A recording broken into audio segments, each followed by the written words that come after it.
अस्सलामुअलैकुम। मेरा नाम है नैयर अब्बास और आज हम बात करेंगे एक्सरसाइज 1.13 के बारे में। ये एक्सरसाइज प्रोपोर्शन से रिलेट करती है। तो सबसे पहले हम बात कर लेते हैं कि ये प्रोपोर्शन क्या होता है। इससे पिछली वीडियो में हमने रेशो के बारे में पढ़ा था। रेशो क्या था? न्यूमेरिकल कंपैरिजन था दो चीज़ों का या दो नंबर्स का।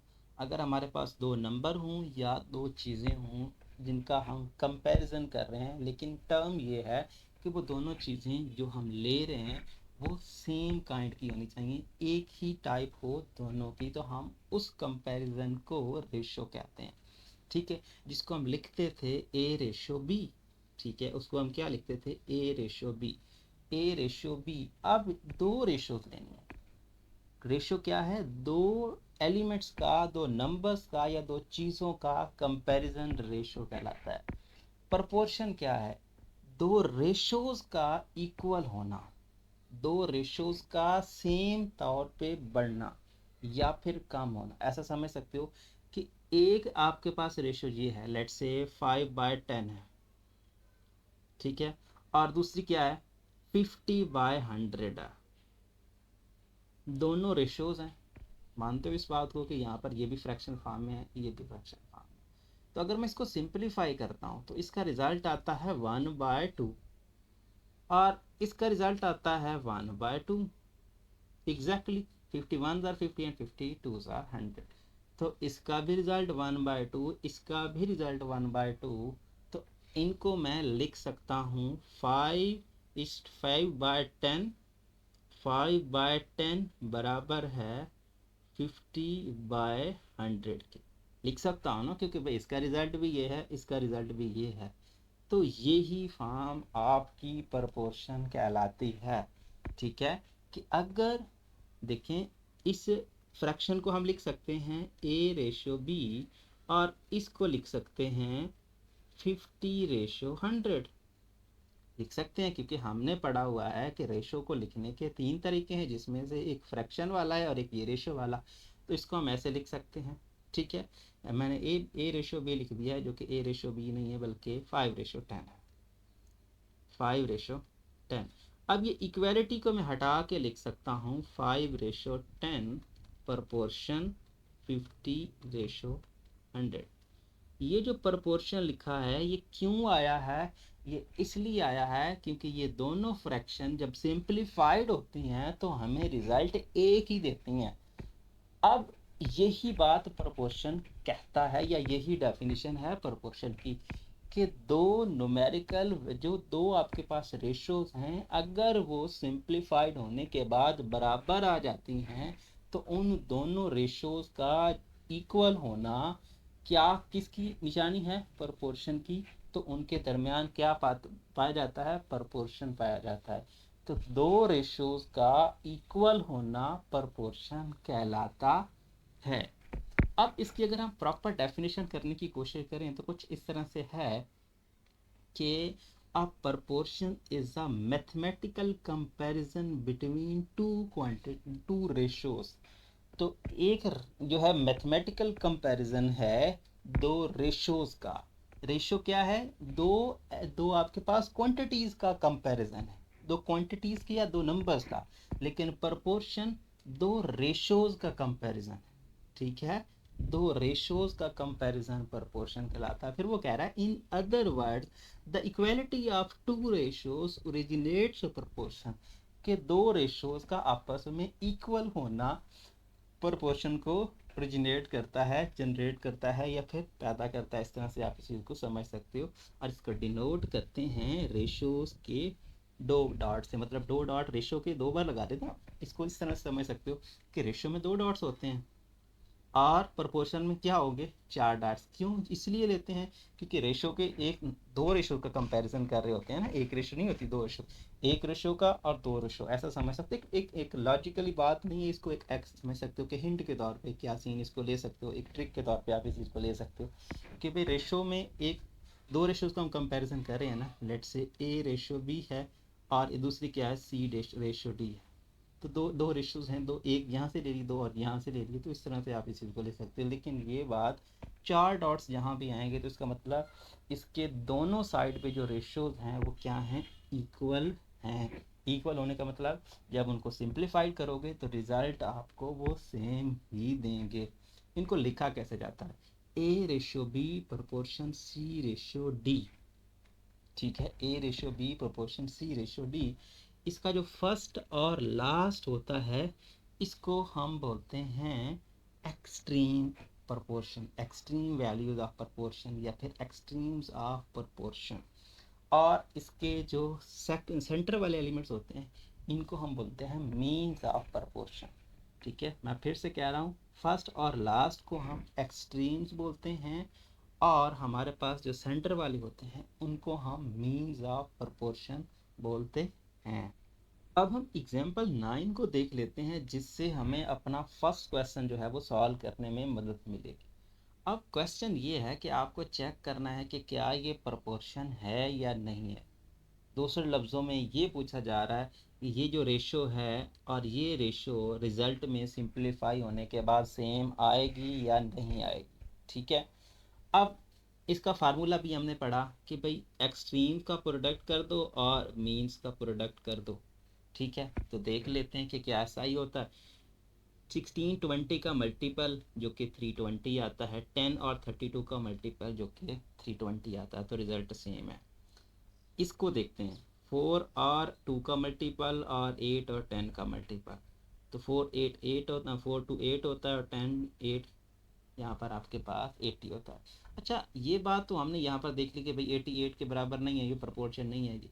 लेकिन हमने जिस तरह से समझा कि भाई दो रेशियो सिंप्लीफाइड होने के बाद रिजल्ट सेम देती हैं तब जाके प्रोपोर्शन बनता है, तो अगर हम उसको देखें तो यहाँ तक वो बात ठीक है, उसको भी हम समझ लेते हैं। इसको हम सिंप्लीफाई करते हैं, 16/10, तो 2 से डिवाइड होगा तो 2 8 एंड 2 5 होगा, ऐसा ही है। अब हम इसको सॉल्व कर लेते हैं, 32/20, 4 से डिवाइड हो जाएगा, यस हो जाएगा। तो 4 यहाँ पर क्या है, 4 8 ज़ार 32 एंड 4 5 ज़ार 20। तो आप देख लें कि इसका रिजल्ट भी 8/5 है और इस बार इसका भी 8/5 है। तो सिंप्लीफाइड होने के बाद रिजल्ट सेम दिया है। तो इस तरह से भी देख सकते हो कि भाई सिंप्लीफाइड होने के बाद रिजल्ट सेम दे रही हैं, तो इसका मतलब यहाँ प्रोपोर्शन एग्जिस्ट करता है, ये प्रोपोर्शन ही है। अब इसको देखते हैं, ये जो नहीं हुआ क्या वाकई ही सेम रिजल्ट आता है या नहीं आता। तो 4/8 which is equal to 1/2, 10/2 which is equal to 5। तो आप देख सकते हैं कि सिंप्लीफाइड होने के बाद इसने 5 दिया और इसने 1/2 दिया, तो नहीं आया इक्वल। तो इस तरह से भी इस चीज़ को आप जज कर सकते हैं। अब अगर हम अपनी एक्सरसाइज को सॉल्व करने की कोशिश करें तो क्वेश्चन नंबर 1 सेम ही है कि चेक करना है कि आया ये प्रोपोर्शन है या फिर नहीं है। तो सबसे पहले हम इसको रीराइट कर लेते हैं, 7/2 प्रोपोर्शन 35/10। तो प्रोडक्ट कर लेते हैं मीन और एक्सट्रीम को, तो 7 टाइम्स 10 बराबर है 2 टाइम्स 35। सो 7 टाइम्स 10 होता है 70 और 30 को 35 को 2 से करते हैं तो तब भी 70। तो yes it is true, so it is a proportion. ठीक है, इट इज़ अ प्रोपोर्शन। सो ये बन गई है प्रोपोर्शन। क्यों? क्योंकि यहाँ पर ये इक्वल रिजल्ट दे रही है। जो दूसरा ट्रिक मैंने आपको बताया था उस हिसाब से भी अगर हम बात करें तो ये 7/2 तो सिंपल होता नहीं है, 7/2 मज़ीद सिंप्लीफाई नहीं होता। लेकिन 35 और 10 को हम देख लेते हैं, तो ये 5 से डिवाइड होता है, तो 5 7 ज़ार एंड 5 2 ज़ार, तो इसका रिजल्ट भी 7/2 और ये तो है ही 7/2। तो इस तरह से भी आप लेके चल सकते हैं, ज़्यादा मुश्किल बात है नहीं। सेकंड की बात कर लेते हैं। सेकंड में क्या है, वही 2/6 प्रोपोर्शन 5/20। So 2/20 equal to 6/5। तो 20 का डबल 40 होता है और 6 5 ज़र 30 होता है, तो नॉट इक्वल। तो क्या लिखेंगे, it is not a proportion, it is not a proportion.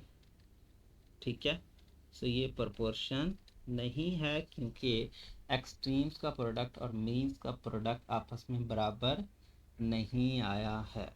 अब बात कर लेते हैं 16 रेशो, सॉरी यहाँ पर 16, ठीक है, 16 टाइम्स 3 इक्वल टू 12 टाइम्स 4।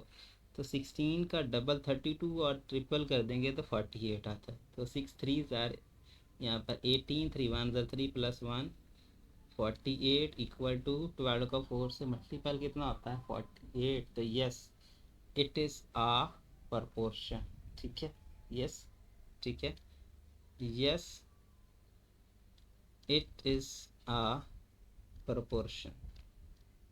तो ये क्या है, ये प्रपोर्शन है। यहाँ पर आपके पास हो जाएगा, ये प्रपोर्शन परफॉर्म कर दे। अब बात कर लेते हैं अपने क्वेश्चन नंबर फर्स्ट के फोर्थ पार्ट। तो यहाँ भी सिचुएशन वही 10 रेशो, यहाँ पर सॉरी, ठीक है, पहले ही लिख लेते हैं इसको, 10 रेशो 8 प्रपोर्शन 70 रेशो 56। तो 10 टाइम्स 56 इक्वल टू 8 टाइम्स 70।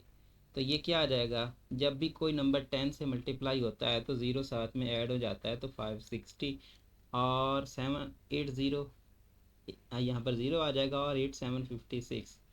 तो यहाँ पर क्या है 560 और 560, तो क्या है, इट इज़ अ प्रपोर्शन, ठीक है, इट इज़ अ प्रपोर्शन, ठीक है। तो ये प्रपोर्शन परफॉर्म करेगी। नेक्स्ट की बात कर लेते हैं। तो नेक्स्ट भी आपके पास वही सिचुएशन है। So 15 ratio 50 proportion 9 ratio 30। So 15 times 30 equal to 50 times 9। तो 15 का 0 से 15, तो 5 3 ज़ार 15 एंड 3 1 ज़ार 3, ठीक है, 3 5 15, 3 1 ज़ार 3 प्लस 1 4, ठीक है। तो ये 450 आ जाएगा। यहाँ पर 0 और 9 5 ज़ार 45। सो रिज़ल्ट सेम। तो ये क्या है, yes it is a proportion, वो आप राइट कर लीजिएगा। नेक्स्ट की बात कर लेते हैं। तो नेक्स्ट है आपके पास 20 रेशो 4 प्रपोर्शन 3 रेशो 40। सो हम क्या करते हैं, वही 20 टाइम्स 40 बराबर है 4 टाइम्स 3। तो ये आता है 800, क्योंकि ज़ीरो साथ में आ जाएगा, 4 2 ज़ार 8 आ जाएगा। सो ये 4 3 ज़ार 12। तो क्या है, नॉट प्रपोर्शन। तो क्या है, ये प्रपोर्शन नहीं है, ठीक है। सो ये प्रपोर्शन नहीं है, क्यों, क्योंकि ये इक्वल नहीं आया। यहाँ पर आप इक्वल टू नहीं लगाएंगे।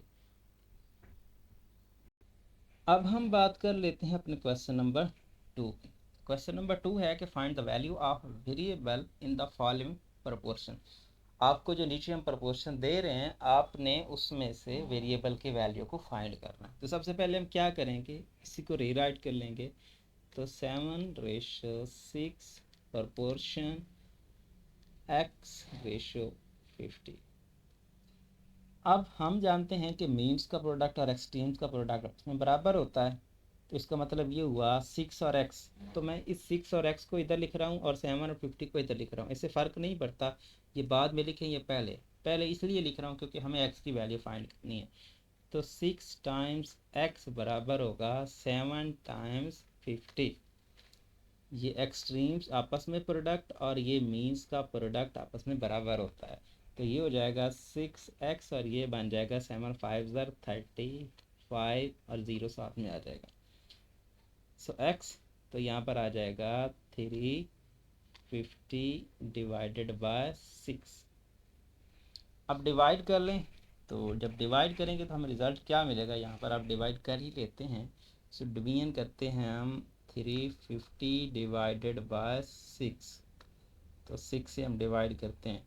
तो 6 5 ज़ार 30। यहाँ पर आपको रिज़ल्ट मिलेगा 5 फिर 0, ये 0 है।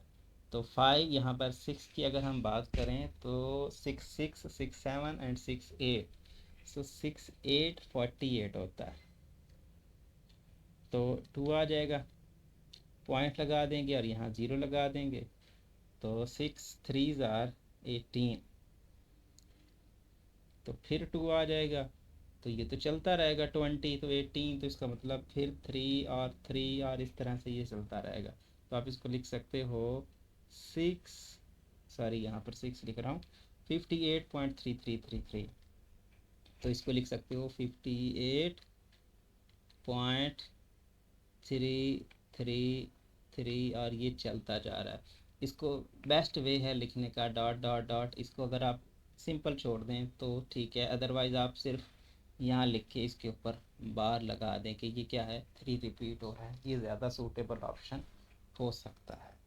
अब हम बात कर लेते हैं अपने सेकंड की। सबसे पहले हम इसको रीराइट कर लेते हैं, तो 8 proportion 45:20, सो 20 का y से प्रोडक्ट और 8 का 45 से प्रोडक्ट, तो यहाँ पर आपके पास 20y आ जाएगा और ये बराबर हो जाएगा, ये 20 सही से नज़र नहीं आ रहा, इसको 20y नीचे कर लेते हैं, ये 20y बराबर हो जाएगा 8 5 आर यहाँ पे 40 और 8 यहाँ पर 8 4 32 प्लस 4 36, सो 360, तो y बराबर है 360 डिवाइडेड बाय 20, 10 से करेंगे तो आपको रिज़ल्ट मिलेगा 360 डिवाइडेड बाय 2, तो सॉल्व करेंगे तो 2 1 एंड 2 8, तो रिज़ल्ट आपके पास आएगा 18, तो y की वैल्यू क्या है, 18 आएगी आपके पास। अब हम बात कर लेते हैं अपने थर्ड पार्ट की। सबसे पहले हम इसको रीराइट कर लेते हैं, तो z/9 proportion 15:35, तो प्रोडक्ट कर लेते हैं, तो z टाइम्स 35, से 35 हम इधर लिख लेते हैं, ठीक है, 35 times z equal to 9 times 15, तो ये हो जाएगा 35 z इक्वल टू, यहाँ पर इसको आप ऐसे ही रहने दें, ठीक है, इसको आप यहाँ ऐसे रहने दें ताकि हम इसकी कटिंग जो है वो पॉसिबल स्पून से कर सकें। तो हम इसको ऐसे लिख लेते हैं 9 मल्टीप्लाइड बाय 15 डिवाइडेड बाय 35 इधर आके डिवाइड हो जाएगा। अब कटिंग कर लेते हैं, सो 5 के साथ 5 3s are 15 and 5 7s are 35, so it means that 9 times 3 divided by 7, अब 9 3s are 20, 7 डिवाइडेड बाय 7, इसको हम डिवाइड करेंगे तो क्या आएगा, यहाँ पर 7, चलो यहाँ डिवाइड कर लेते हैं, 27 और 9 से हम डिवाइड कर लें, सो 9 से नहीं बल्कि 7 से, ठीक है, 7 से अगर हम डिवाइड करते हैं तो 7 3s are 21 होता है, सो ये हो जाएगा 6 पॉइंट और 0, ठीक है, और 6 8s are 56, 4 आ गया 0, अब 7 5s are 30,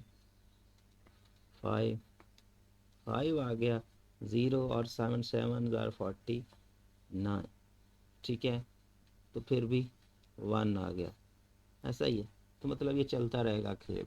आप इसको राउंड ऑफ करके लिखना चाहो तो लिख सकते हो, 7 है तो आप इसको लिख सकते हो 3 8 5 7, या फिर आप ये लिख सकते हो, चलो यही लिख लें 3 8 3 पॉइंट, ठीक है, 3.857, तो इसका रिज़ल्ट क्या आएगा, इसका रिज़ल्ट आएगा 3.857। अब अगर हम क्वेश्चन नंबर 3 और क्वेश्चन नंबर 3 से ऑनवर्ड क्वेश्चन को सॉल्व करने की कोशिश करें तो हमें प्रोपोर्शन की डेफिनेशंस को समझना पड़ेगा। अब प्रोपोर्शन क्या थी, कि दो रेशोज को सिंप्लीफाइड करो तो रिजल्ट अगर सेम आए तो उसको हम कहते हैं प्रोपोर्शन। यस, हम यही बात करते हैं। अब प्रोपोर्शन में दो रेशोज हैं और दोनों का सिंप्लीफाइड आंसर सेम आता है, तो इसका मतलब दोनों अगर बढ़ेंगी तो सेम रेशो के साथ, और अगर कम होंगी तो तब भी सेम रेशो के साथ, क्योंकि उनका सिंप्लीफाइड आंसर सेम है। अब इन रेशोज को आप एक क्वांटिटी ले लेते हैं, क्योंकि वो रेशोज क्या हैं, किसी मिकदार की ही है ना, कोई कुछ सेम चीज़ है जिसकी रेशो आप ले रहे हो, तो रेशोज क्या हैं, बेसिकली क्वांटिटीज की हैं। अब अगर हम इसको डायरेक्टली बात करें, उन दो रेशोज को हम एक क्वांटिटी माने, ठीक है। अब अगर एक क्वांटिटी दूसरी क्वांटिटी के लिहाज से चेंज होती है, और ऐसे ही चेंज होती है जैसे दूसरी चेंज हो। फॉर एग्जांपल, अगर हम एक चीज़ को चेंज करें, एक क्वांटिटी को बढ़ाएं तो दूसरी उसके साथ बढ़ जाए, या फर्स्ट को कम करें तो दूसरी उसके साथ कम हो, तो उस केस में हम कहते हैं कि ये डायरेक्ट प्रोपोर्शन है। इसकी इस एग्जांपल से भी समझ सकते हैं। If the cost of 15 pens is 150 rupees, ठीक है, आपके पास अगर कॉस्ट क्या है, अगर कॉस्ट आपकी 15 पेन्स की 150 रुपीज है, तो क्या 20 पेन्स की कीमत लेस हो जाएगी?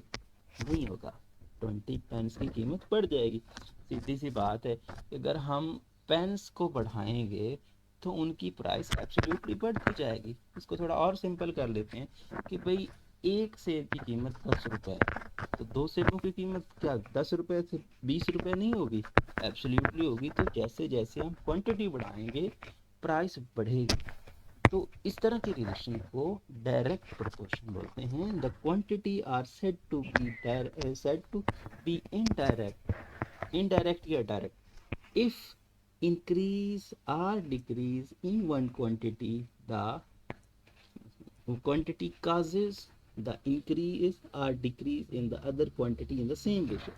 इसमें जो मेन इंपॉर्टेंट है वो है सेम रेशियो का, कि एक ही रेशियो के साथ, और दूसरा देखें ये इंक्रीज तो फर्स्ट में इधर भी इंक्रीज, इधर ये डिक्रीज तो ये डिक्रीज, अगर पहले इंक्रीज तो दूसरी भी इंक्रीज, अगर पहली डिक्रीज तो दूसरी भी डिक्रीज, तो इसको कहते हैं हम डायरेक्ट प्रोपोर्शन। सेकंड को भी देख लेते हैं कि इनवर्स प्रोपोर्शन क्या होता है। इनवर्स प्रोपोर्शन में हम करेंगे इसको उलट, कि अगर हम एक क्वांटिटी को बढ़ाएं तो दूसरी कम हो, या पहली को कम करें तो दूसरी बढ़ जाए, ठीक है, तो उस केस में हम इस चीज़ को लेके चलते हैं।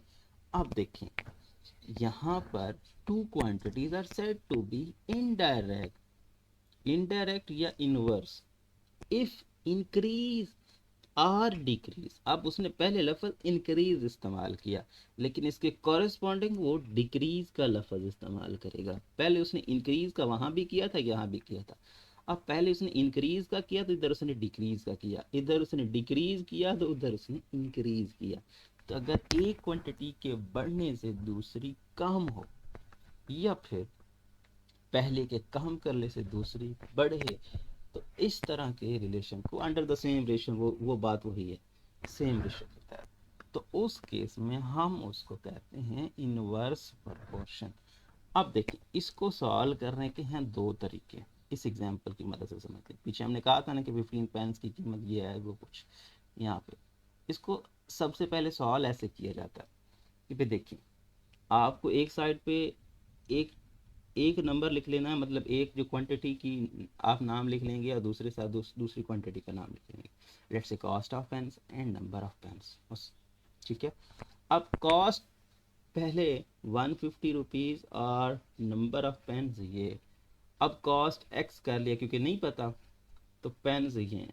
अब ये सेम रेशो में क्या होंगे, ये सेम रेशो में बिल्ट होंगे, क्यों? क्योंकि यहाँ पर देखें क्या सीन है, यहाँ पर सीन ये है कि यहाँ पर एक चीज़ इंक्रीज होगी तो दूसरी भी इंक्रीज होगी, क्योंकि यहाँ पर ये एरोज जो है ना ये बता रहे हैं कि इन दोनों की डायरेक्शन क्या है, सेम है। डायरेक्शन क्या है, सेम है, कि अगर एक चीज़ के बढ़ाने से दूसरी चीज़ भी बढ़ेगी, ठीक है। तो इसलिए उसने क्या लिखा यहाँ पर अब इसको सॉल्व करने के दो तरीके हैं। एक तरीका है ये फ्रैक्शन वाला और एक तरीका है रेशो वाला। इसमें बाय यूजिंग प्रोपोर्शन मेथड, और इधर हम फ्रैक्शन मेथड यूज करते हैं जिसमें हम डायरेक्ट। अब देखें, सबसे पहले आपने यहाँ पर जो आपका एरो है वहां से आपने स्टार्ट किया। एरो का हेड ये है ना, एरो का हेड, इससे आपने स्टार्ट करना है और इधर आपने चलते जाना 15x, और यहाँ पर इन द सेम केस आपने ऐसे चलते जाना है। ठीक है, तो 15x यहाँ पर 150x और 1520। ठीक है, 15 और 20 जैसे आपने इधर से लिखना स्टार्ट किया वैसे ही आपने अगर इसको पहले लिखा इसको बाद में, तो इधर भी आप इसको पहले लिखेंगे और इसको बाद में लिखेंगे। यहाँ पर ऐसा ही देख लें, ये हमारा रेशो फॉर्म है क्योंकि हम रेशो फॉर्म में सीख रहे हैं। तो ये ठीक है, ये बन जाएगी। और इस प्रोपोर्शन को सॉल्व करना हमारे लिए कोई ज़्यादा मुश्किल है नहीं। ठीक है, ज़्यादा मुश्किल नहीं है क्योंकि हम ये चीज़ आगे तो पिछले सारे क्वेश्चन में किया है ना। एक्सट्रीम्स का प्रोडक्ट और मीन्स का प्रोडक्ट करके इक्वेशंस को सॉल्व करेंगे। ये देखें, x को 15 से मल्टीप्लाई किया, 150 को 20 से मल्टीप्लाई किया और डिवाइड करके रिजल्ट हमने निकाल लिया। अब दूसरा मेथड ये है कि ये जो आपने एरोज लगाए हैं, एरोज की मदद से इक्वेशन लिखना। अब एरोज में देखें, एरोज का जो आपका यहाँ पर हेड है वो है ऊपर। ठीक है, तो इन्हीं को आप ऐसे लिख लो, इसी 150 डिवाइडेड बाय एक्स और 15 डिवाइडेड बाय 20। हेड वाले को ऊपर लिख लो और टेल वाले को नीचे लिख लो। हेड वाले को ऊपर लिख लो, टेल वाले को नीचे लिख लो, इससे फर्क नहीं पड़ता। आप इंटरचेंज भी कर सकते हो, मतलब टेल वाला ऊपर और हेड वाला नीचे, तो इधर भी आपको वैसा ही करना, फर्क नहीं पड़ेगा। इस तरह से आप इक्वेशन को बिल्ड करोगे। तो यहाँ पर देख लें उसने क्या किया, 150 डिवाइडेड बाय एक्स और 15 बाय 20 क्रॉस मल्टीप्लाई कर लेगा। ठीक है, क्रॉस मल्टीप्लाई करेगा तो रिजल्ट यहाँ भी वही आ जाएगा। ठीक है, सॉल्व करने के बाद अब ये काम डायरेक्ट का है, इनवर्स में नहीं है। इनवर्स में उल्टा चलना है। ठीक है, इनवर्स में क्या है, उल्टा चलना है, क्योंकि यहाँ पर इनवर्स को इस तरह से इससे देख सकते हो। इनडायरेक्ट को ऐसे लिखा जाएगा, ए बी 1/c/d। तो 1/c रिलेशन हम पहले लिखेंगे और इन उलट लिखेंगे। तो इसका मतलब यहाँ पर जब अब हमारा रिलेशन बिल्ट होगा तो पहले हमने ए बी और सी डी लिखा था, अब डी सी लिखेंगे। ठीक है, डी सी लिखने का मतलब क्या है, यहाँ पर इसको देखते हैं। इसको उसने दूसरे क्वेश्चन में सॉल्व किया, जो हमारा दूसरा मेथड है। देखिए वो ये कह रहा है कि अगर 10 आदमी जो हैं काम करते हैं 24 डेज में, then 15 mens do work same task. उसी टास्क को कितने दिनों में काम करेंगे। अब एक टास्क है जो 10 बंदे 24 दिनों में काम करके ख़त्म करते हैं, लेकिन अगर हम बंदों की तादाद मतलब मेंस की तादाद इंक्रीज कर देंगे तो क्या डेज पे कितना फ़र्क पड़ेगा, डेज भी बढ़ेंगे या कम होंगे, डेज कम होंगे। क्योंकि अब जैसे जैसे आप जो है वर्कर्स बढ़ा देंगे तो आपको कम जो है काम जो है वो जल्दी ख़त्म हो जाएगा, सीधी बात है। तो ये इन्वर्स प्रोपोर्शन है। तो क्या लिखेंगे, वही सिचुएशन आप देखें, इसको आपने नीचे किया, इसको आपने ऊपर किया, आपने अपोजिट रखना है। अब ये फ़र्क नहीं पड़ता कि अब इसको किस तरह से लेके चल, लेकिन अपोजिट शो करना है। तो अपोजिट केस में आपने हमेशा यही करना है कि अगर आपने इधर 24 ऊपर और इधर x नीचे लिखा है, इधर उलट करना है। ठीक है, इधर 15 को ऊपर और 10 को नीचे रखना है। सही है, अब ये देखें 24/x और 10/15 की बजाय 15/10 किया जाएगा और इसको सॉल्व किया जाएगा। अब अगर इसका प्रोपोर्शन वाला रिजल्ट लिखा जाए तो इस तरह से लिखा जाएगा 24/x प्रोपोर्शन। ठीक है, 24x, पहले 24 लिखा फिर x लिखा, अब 24 नहीं लिखेंगे बल्कि 15 लिखेंगे, 15/10 उलट लिखेंगे। ये पहले और ये बाद में, तो ये पहले नहीं, अब ये पहले और ये बाद में। ठीक है, ये पहले और ये बाद में। अब वही 15x बराबर है 24 टाइम्स 10। तो ये इक्वेशन नहीं बन गई, आप जरा गौर करो, इक्वेशन सेम बन गई है। 15x का मल्टीपल और 24 10 का मल्टीपल, तो x 16। इस तरह से हम क्वेश्चन को सॉल्व करने की कोशिश करेंगे। अब अगर हम क्वेश्चन नंबर 3 को सॉल्व करने की कोशिश करें तो हमें कह रहे हैं if 7 kg potatoes cost 140 rupees. अगर आपके पास 7 kg पोटैटोज हैं जिनकी कीमत 140 रुपीज़ है, तो आपको 12 केजी के लिए कितना पे करना पड़ेगा। अब सीधी बात है, अगर हम केजी मतलब वेट बढ़ाएंगे तो वेट बढ़ने के साथ साथ पैसे भी बढ़ेंगे। अगर 1 केजी लेंगे तो पैसे कम होंगे, 2 लेंगे तो पैसे बढ़ जाएंगे, 3 लेंगे तो फिर बढ़ जाएंगे। तो इन द सेम केस जो रेशो वेट की और रुपीज़ की चल रही है वो डायरेक्ट है, क्योंकि जैसे जैसे पैसे बढ़ाते जाएंगे और वेट बढ़ाते जाएंगे हमें पैसे ज़्यादा पे करने पड़ेंगे। तो ये डायरेक्ट प्रोपोर्शन। तो क्या लिखते हैं, लेट करते हैं, पहले केस में लेट करना होता है जो नहीं है।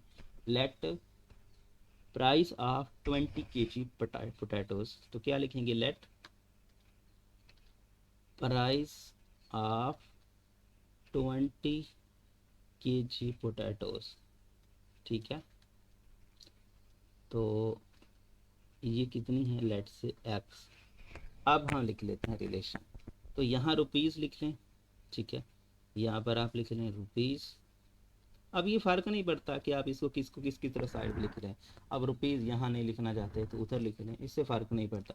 लेकिन रुपीज़ हम चूँकि एक्स में ले रहे हैं तो हम यहाँ लिख रहे थे ताकि हमारी इक्वेशन जो है यहाँ पे ही बिल्ड हो जाए। अब ये हो गया रुपीज़ और ये हमारे पास हो गई रेशो। और रुपीज़ और रेशो देख रहे हैं हम पोटैटोज़ की या वेट की, तो वेट लिख लेते हैं। ठीक है, आप पोटैटोज़ भी लिख सकते हैं। ठीक है, वेट लिख लें GH टी, या फिर आप ये लिख सकते हो, वेट नहीं लिखना चाहते हो तो पोटैटोज़। ठीक है, तो आप क्या लिख सकते हो, जी लिख दिया मैंने, पोटैटोज़। तो पोटैटोज़ और साथ में क्या लिख देंगे, केजी, पोटैटोज़ केजी में। इस तरह लिख लें या इस तरह लिख लें, ये आपका दिल करता है तो इस तरह लिख लें। अब देखिए 7 केजी 1, सॉरी यहाँ पर रुपीज़ हमने इधर लिखे हुए हैं, 140 रुपीज़ 7 केजी। ठीक है, और यहाँ भी आपको लिखना है केजी। ठीक है, अब 140 और दिस। अब x क्योंकि हमें नहीं पता, और 12 रिलेशन डायरेक्ट है, तो चाहे आप ऊपर कर दें चाहे नीचे कर दें, लेकिन रखना सेम ही है। ठीक है, रखना सेम ही है, इससे फ़र्क नहीं पड़ता कि आप ऊपर कर दें या नीचे कर दें। अब प्राइस बढ़ेगी वेट के बढ़ने से, या वेट बढ़ेगा प्राइस के बढ़ने से। इसको अगर हम लिखना चाहें तो ये लिख, एक्स ऊपर लिख लो 150, 140 नीचे लिख लो, 12 ऊपर नीचे 7 नीचे, लेकिन लिखना एक ही रेशो के साथ है। अगर आपने x ओवर 140 लिखा तो x ओवर 140 लिख सकते हो, 140 ओवर x लिखा तब भी लिख सकते हो, कोई प्रॉब्लम नहीं है, इशू नहीं होगा। ठीक है, सो आप इसको ऐसे लिख लें, x divided by 140 which is equal to, जैसे ये लिखा वैसे ही ये लिखना। अगर ये वाला आपने पहले लिखा और ये वाला बाद में, तो ये वाला पहले लिखना है और ये वाला बाद। तो 12/7। अब x की वैल्यू निकालनी है तो ये 140 उधर चला जाएगा, तो 12 डिवाइडेड बाय 7 टाइम्स 140, क्योंकि उधर डिवीजन इधर जाके मल्टीप्लिकेशन बनेगी। अब 7 2 यहाँ पर आपके पास 14 होता है, तो 12 का डबल। ठीक है, तो ये आपके पास 12 2 24। सो ये क्या थी, रुपीज़ थी। ठीक है, तो 240 रुपीज़ उसको 12 केजी के लिए, उसे जो है 12 केजी के लिए उसे 240 रुपये पे करने होंगे। अब हम बात कर लेते हैं क्वेश्चन नंबर 4 की। क्वेश्चन नंबर 4 है कि for 10 horses 12 KG and 400 gram of food is required daily, कि 10 घोड़ों के लिए 12 केजी एंड 400 ग्राम जो है खुराक की ज़रूरत पड़ रही है। In the same proportion how much will be needed for 16 hours, sorry 16 hours से। तो आपके पास अगर 10 घोड़ों की जो खुराक है वो 12 केजी के राउंड अबाउट है, तो क्या घोड़े बढ़ जाएंगे तो खुराक भी बढ़ेगी या कम होगी? एब्सोल्युटली बढ़ेगी, क्योंकि जैसे जैसे खाने वाले बढ़ते जाएंगे हमें फूड ज़्यादा चाहिए। तो इस हिसाब से हमें, क्योंकि हमने उसने फिक्स करने को नहीं कहा, अगर वो फिक्स करता तो फिर इन्वर्स प्रोपोर्शन होता कि आप बताओ कि इसी फूड में अगर मैं घोड़े बढ़ा देता हूँ तो खुराक उनको उतनी मिलेगी या कम मिलेगी, तो फिर तो इन्वर्स प्रोपोर्शन था। लेकिन उसने हमसे ये नहीं पूछा, उसने हमसे ये कहा कि उसी रेशो से अगर हम बात करें तो मुझे 16 वर्सेस के लिए कितनी खुराक चाहिए। अब उसने क्वेश्चन की नोयत को समझने की कोशिश की, क्वेश्चन क्या कह रहा है। क्वेश्चन में घोड़े बढ़ रहे हैं तो वो आपसे पूछ रहा है कि क्या खुराक भी बढ़ेगी, बढ़ानी पड़ेगी या कम होगी। तो डायरेक्ट रिलेशन है एब्सोल्युटली, क्योंकि यहाँ पर खुराक को ज़्यादा करना पड़ेगा। तो लेट कर लेते हैं पहले तो जो हमें चाहिए, लेकिन लेट करने से भी पहले एक काम है जो कि ये है 20 kg एंड 400 ग्राम। तो 400 ग्राम को केजी में कन्वर्ट कर लेते हैं या फिर इसको इसमें कन्वर्ट कर लेते हैं, लेकिन हम 400 ग्राम को ही केजी में कन्वर्ट कर लेते हैं। तो जो 1 kg होता है वो 1000 ग्राम के इक्वल होता है, यहाँ पर 1000 ग्राम के इक्वल होता है। ठीक है, तो अगर हम यहाँ पर इसको थोड़ा सिंपल समझने की कोशिश करें, तो अगर हम 1 ग्राम की कीमत निकालें तो 1 g which is equal to 1/1000 gram होता है, केजी होता है सॉरी, ठीक है, किलोग्राम। यही बनता है ना हमारा रिलेशन कि अगर 1 kg 1000 ग्राम होता है तो 1 gram which is equal to 1/1000 kg। तो अगर हम 400 ग्राम को केजी में कन्वर्ट करना चाहते हैं तो 400 डिवाइडेड बाय 1000 करना पड़ेगा, तो ये हो जाएगा केजी। जब हम इसको डिवाइड करेंगे कट जाएगा, तो 4/10 kg, तो 4/10 kg which is equal to 0.4 kg। ठीक है, 0.4 kg। तो 400 ग्राम को जब हम केजी में कन्वर्ट करेंगे तो ये है। आप लिखना चाहो तो लिख सकते हो, आप डायरेक्ट भी सॉल्व कर सकते हो, आप ये भी लिख सकते हो डायरेक्ट।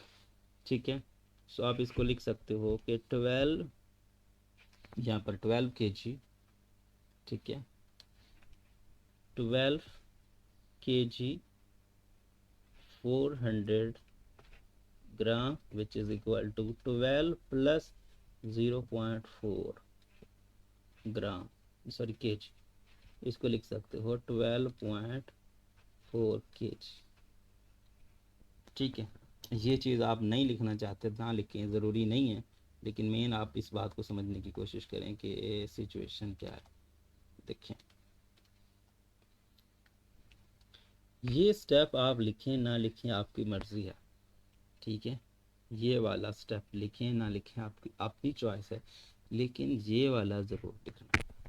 ठीक है, ये वाला आपको लिखना पड़ेगा 0.4।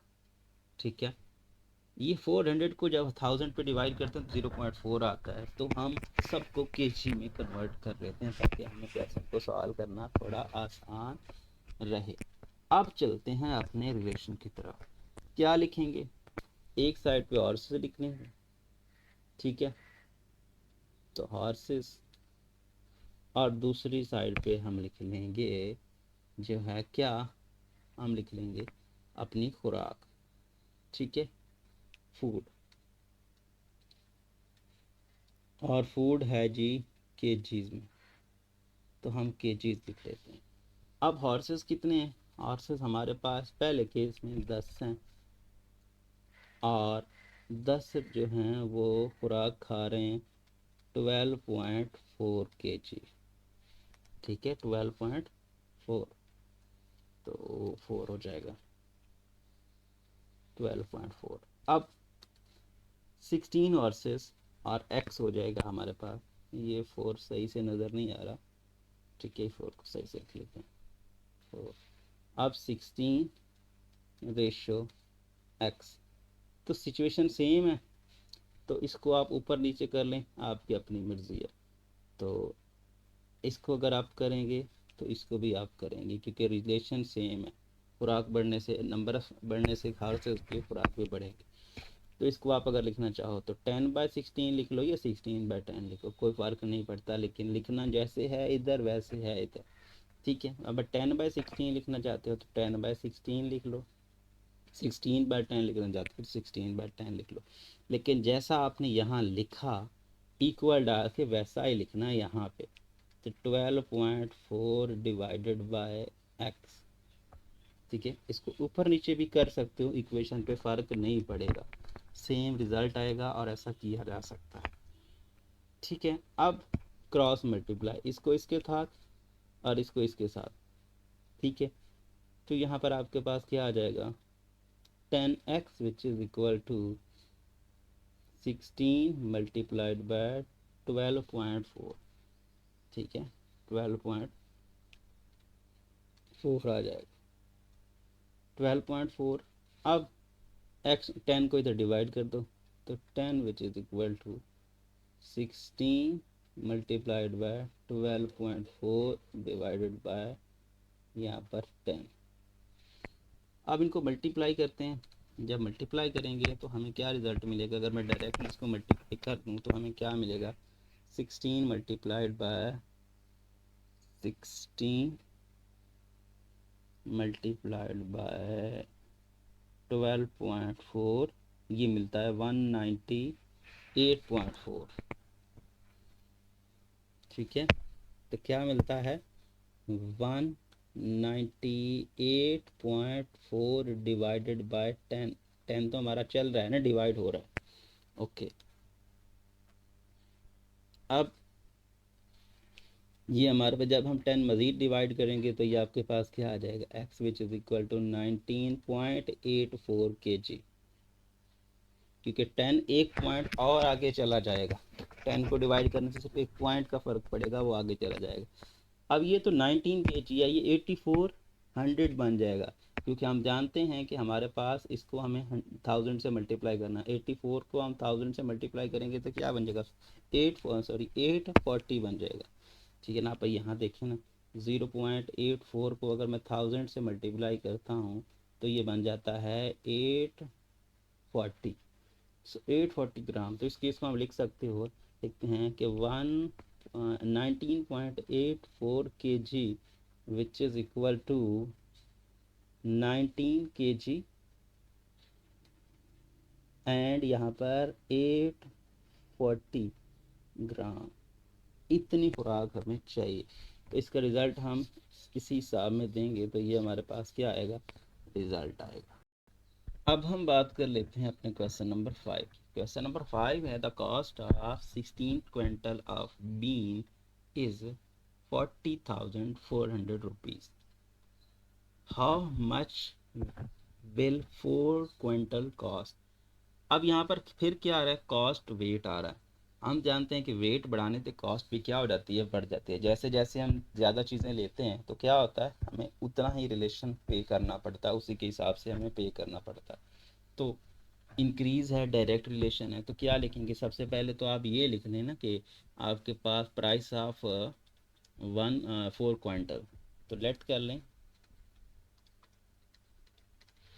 प्राइस ऑफ 4 क्विंटल, ठीक है। वो कितनी होगी वो यहाँ पर हम लिख लेते हैं विच इज़ इक्वल टू कितना x रुपीज़, ठीक है x रुपीज़।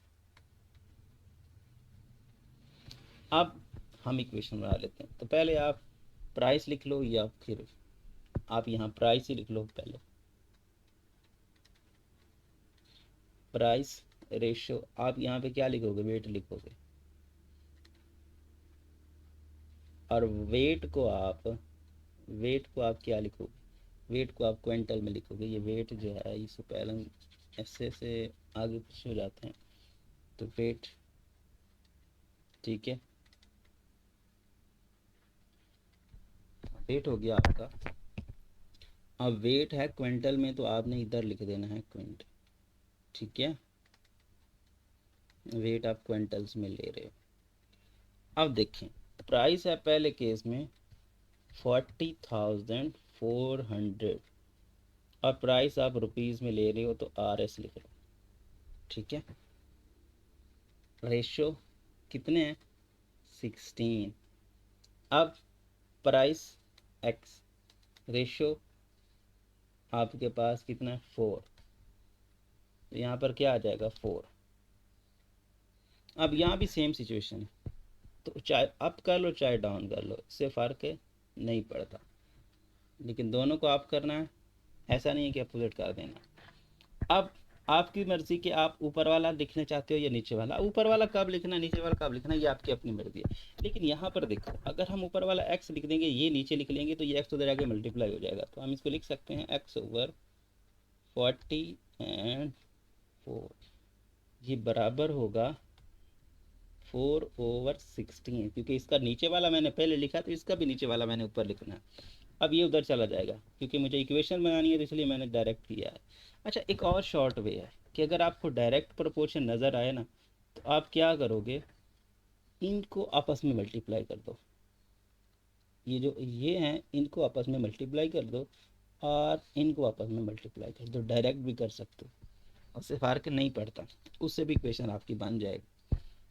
अब देखें, ये आपके पास क्या है, ये आपके पास उधर जाके हो जाएगा मल्टीप्लाई, तो 4/16, ये 16 है ना कि 160, तो 16 टाइम्स 40 एंड 400, ठीक है, यहाँ पर ये 400 था। अब डिवाइड कर लेते हैं, यहाँ पे 4 4 1 ज़ार 4 एंड 4 4 ज़ार 16 एंड 4, यहाँ पर एक और स्टेप बढ़ा लेते हैं, 40 400 डिवाइडेड बाय 4, सो 4 10 ज़ार 40 और 4 1 ज़ार 4 और 0 0, तो ये आपके पास क्या आ जाएगा, प्राइस 10,100 रुपीज़ जो है उसको पे करना पड़ेगा 4 क्विंटल्स के लिए। अब हम बात कर लेते हैं अपने क्वेश्चन नंबर 6 की। तो क्वेश्चन नंबर 6 है कि if a box of sweets is divided among 24 children, they will get 5 sweets. कि एक बॉक्स है स्वीट्स का जो 24 चिल्ड्रंस को दिया जाए, और तो आपके पास उनको हर एक को 5 स्वीट्स मिलती हैं। अब how many each will get if the number of childrens is reduced by 4। के 24 बच्चों के लिए वही बॉक्स 5 स्वीट्स जो हैं वो सबको मिलती हैं। अब अगर 4 बच्चे जो हैं उनमें से कम कर दिए जाएं, मतलब अगर 24 बच्चों में से 4 बच्चे कम कर दिए जाएं, 20 बच्चे बाकी रह गए, तो 20 बच्चों को कितनी मिलेंगी, वही हमारे पास क्या है, स्वीट्स हर एक को कितनी मिलेगी, कितनी क्वांटिटी में मिलेगी, कितने नंबर्स मिलेंगे। अब देखें, ये रिलेशन कौन सा है, इनवर्स का। अब देखें, अगर हम खुराक सेम है हमारी, चेंज नहीं हो रही, जो हमारी खुराक है जो ओरिजिनेटेड है वो सेम ही है, मतलब वो एक पैक का एक पैक ही है, ठीक है, वो पैक सेम, वही एक ही पैक है। अब उस पैक्स में जितनी स्वीट्स हैं, अगर हम 24 बच्चों को देते हैं तो 5 स्वीट्स आती हैं सबको। लेकिन अगर हम बच्चे कम कर देंगे तो स्वीट्स भी कम मिलेगी, नहीं, ऐसा नहीं है, उलट होगा, क्योंकि खुराक हमारी सेम चल रही है, मतलब जो हमारी स्वीट्स हैं वो सेम है, स्वीट्स सेम है। अगर हम बच्चे जो हैं वो कम करेंगे तो स्वीट्स उनको एब्सोल्युटली ज़्यादा मिलेंगी, इनवर्स रिलेशन है, ठीक है। तो सबसे पहले तो आप ये कर लें कि रिमेनिंग चिल्ड्रन, सबसे पहले क्या लिख लेंगे, रिमेनिंग चिल्ड्रन, तो आपके पास जो बाकी बच्चे रहते हैं वो कितने, ठीक है, रिमेनिंग चिल्ड्रन 24 में से 4 माइनस करते हैं 20 आ जाए। अब लेट कर लेते हैं, आपके पास number of sweets is x, या फिर ये लिख सकते हैं कि let number of sweets for 20 childrens, ठीक है, 20 childrens, so 20 childrens which is equal to x। तो यहाँ पर वही सिचुएशन, क्या लिखेंगे, एक साइड पे चिल्ड्रन और दूसरी साइड पे स्वीट्स। तो क्या लिख लेते हैं, चिल्ड्रन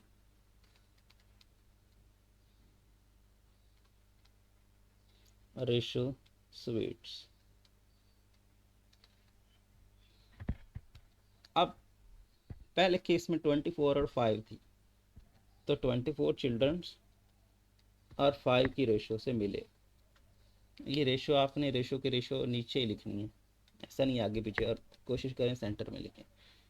अब 20 चिल्ड्रन और रेशो x, एक को इंक्रीज करो दूसरे को डिक्रीज करना पड़ेगा, ठीक है। अब अगर इसको इंक्रीज करते हो तो इसको आपको डिक्रीज करना पड़ेगा, ठीक है। एक को डिक्रीज दूसरे को इंक्रीज, तो ये सिचुएशन होती है क्योंकि रिवर्स है। अब पहले क्या कर रहे थे, पहले अगर हम एक को ऊपर और दूसरे को भी ऊपर लिख रहे थे, देखिए ऐसे लिख लेते हैं। अगर लेट से इसी की बात करता हूँ तो मैं इससे लिख रहा था 24/20, इसको भी लिख रहा था 5/x, लेकिन अब नहीं लिखूंगा, अब मैं इसको लिखूंगा x/5, ठीक है। क्यों, क्योंकि यहाँ पर अगर ये मैं पहले लिख रहा था तो ये भी पहले लिख रहा था, ये नीचे लिख रहा था, ये नीचे लिख रहा था डायरेक्ट में, लेकिन इनवर्स में नहीं, इनवर्स में उलट करते हैं। तो इसको मैंने ऊपर लिखा, इसको नीचे लिखा, तो इसको मैं ऊपर नहीं लिखूंगा, अब इसको ऊपर लिखूंगा और इसको नीचे लिखूंगा, ठीक है। अब ये 5 इधर जाके मल्टीप्लाई हो जाएगा, ठीक है। सो 5 मल्टीप्लाई होगा तो 5 times 24/20 which is equal to x। तो 5 1s are 5 and 5 4s are 20, तो इसको लिख सकते हैं x which is equal to 24/4। So 4 6 are 24, तो 6 स्वीट्स मिलेंगी हर एक बच्चे को। तो आप देख सकते हैं कि क्वांटिटीज बढ़ गई हैं, तो 6 स्वीट्स मिलेंगी अगर 4 बच्चे जो हैं वो रिड्यूस कर दिए जाते हैं। तो अब हम बात कर लेते हैं नेक्स्ट क्वेश्चन की। नेक्स्ट क्वेश्चन है कि if 2 mens take 10 days to cut a tree, कि आपके पास 2 शख्स जो हैं वो 10 दिनों में एक ट्री को कट करते हैं, ठीक है। How many days will take 4 mens to do the same job. अब जॉब सेम है, अब उसने कुछ नहीं कहा कि यहाँ पर इस केस में जॉब क्या है, वही जॉब क्या है, एक ट्री को कट करना है। 2 शख्स 10 दिनों में काम करते हैं, तो अगर आदमी बढ़ा देंगे तो क्या वो जल्दी नहीं काटा जाएगा, जल्दी काटा जाएगा। तो अगर हम नंबर ऑफ मैन बढ़ाएंगे तो डेज कम होंगे, रिवर्स प्रोसेस चल रहा है, ठीक है। सेम नहीं, एक के बढ़ने से दूसरा बढ़ नहीं रहा बल्कि कम हो रहा। तो क्या करेंगे, सबसे पहले लेट कर लेते हैं कि आपके पास number of days for let number of days for 4 men, ठीक है, 4 men which is equal to f। अब वही सिचुएशन यहाँ पर आप लिख लें men, और यहाँ पर आप लिख लें डेज। अब पहले केस में 2 men 10 डेज, फिर हमारे पास men हैं 4 और डेज हैं x, रिलेशन वही है, ठीक है। अगर इसको आप करते हो तो इसको डाउन करना पड़ेगा, इनवर्स प्रोसेस है। तो सिचुएशन यहाँ भी वही है, ठीक है। तो क्या करते हैं, 2/4 लिख लेते हैं और x/10 लिख लेते हैं, उलट लिखेंगे तो 10 इधर आ जाएगा, तो 10 times 2/4 which is equal to x। So x which is equal to, यहाँ पर कुछ कटिंग कर लेते हैं, ठीक है। सो 2 1s हैं 2 और 2 2 2 4, तो आपके पास क्या आ जाएगा यहाँ पर 10/2, तो 10/2 क्या रिजल्ट आएगा 5, ठीक है ना। जब हम इसको सॉल्व करेंगे तो 4 को 2 के साथ कैंसिल करेंगे, फिर 2 बचेगा, उस 2 को 5 10 के साथ कैंसिल करेंगे तो 5। तो ये आपके पास क्या थे, नंबर ऑफ डेज थे, तो 5 डेज, तो 5 दिनों में वो अपना काम कवर कर लेंगे। अब हम बात कर लेते हैं अपने क्वेश्चन नंबर 8 की। क्वेश्चन नंबर 8 है कि if 1 person takes 10 days to pick the apple from a garden, कि एक शख्स जो गार्डन, जो बाग में से जो एप्पल्स पिक करने का काम कर रहा है, वो एक शख्स 10 days में एप्पल पिक करता है गार्डन में से। ठीक है, इकट्ठे कर रहा है वो, ऐसा समझ सकते हो। How many days will take 5 peoples to pick the apple from the garden. इस केस में भी जो हमारे पास टास्क है वो सेम है कि एप्पल्स को पिक करना। अब अगर एक शख्स 10 दिनों में वो पिक करता है गार्डन में से जो एप्पल्स हैं, तो क्या 5 पीपल कम टाइम नहीं लेंगे? एब्सोल्युटली कम टाइम लेंगे। अगर हम पर्सन बढ़ा देंगे, पीपल्स बढ़ा देंगे, तो वो जल्दी काम करेंगे और काम जल्दी ख़त्म हो जाएगा। तो इस केस में यही सिचुएशन है कि अगर हम एक चीज़ को बढ़ा रहे हैं तो दूसरी कम हो रही है, तो इनवर्स प्रोपोर्शन। तो सबसे पहले हम क्या लिख लेते हैं, वही लेट कर लेते हैं जिसको हमें फाइंड करना है। तो लेट, ठीक है, number of days for 5 people, let number of days for 5 people. तो 5 people which is equal to कितना आएगा, एक्स।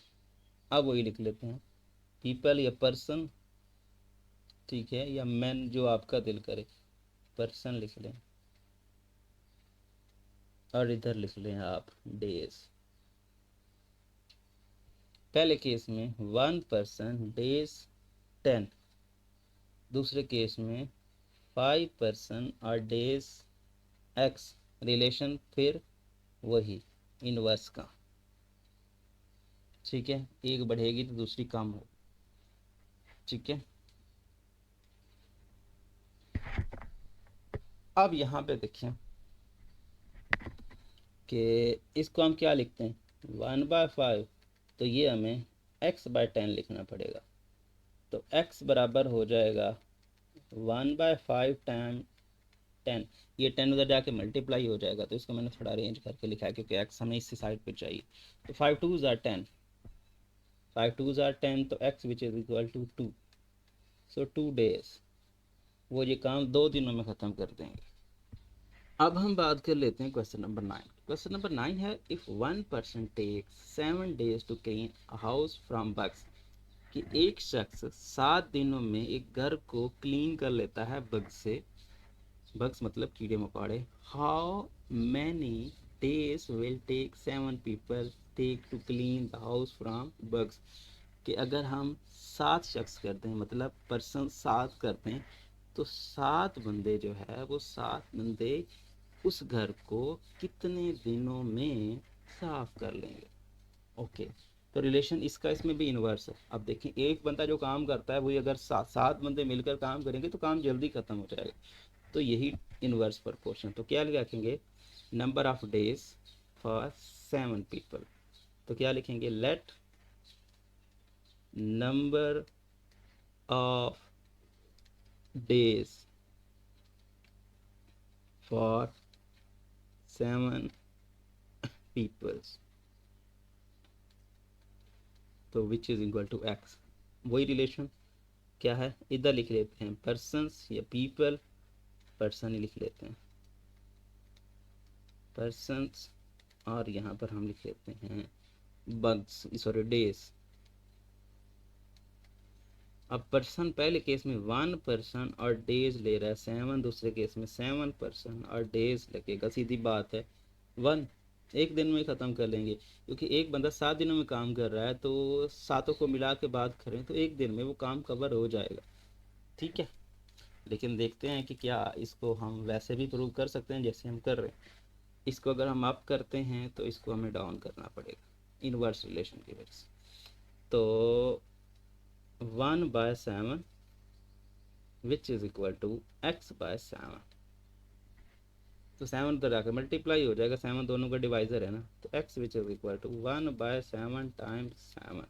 7 7 से कट जाएगा 1 डे, तो वही 7 बंदे एक दिन में ही काम ख़त्म करके चले जाएंगे, तो 1 डे।